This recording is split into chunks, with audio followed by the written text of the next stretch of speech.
How to fix Telegram not sending code. Hi everyone, this is Max. I hope you are doing great, so let's start without wasting time. So first of all, make sure your device is connected to a stable internet connection. Now open up your Play Store and tap on the search bar. Now search for Telegram. Now tap on Telegram and make sure to update to the latest version. Now go back to your home screen.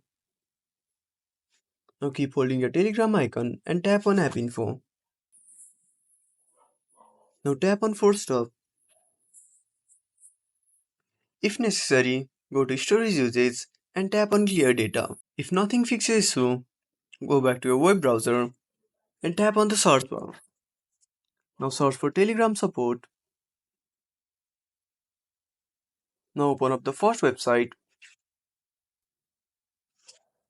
Now describe your issue, enter your email and your phone number and tap on submit. If you found this video helpful, smash that like button and subscribe our channel for more awesome content. Have a burning question, want to suggest a topic? Drop down a comment below. This is Max signing off until next time.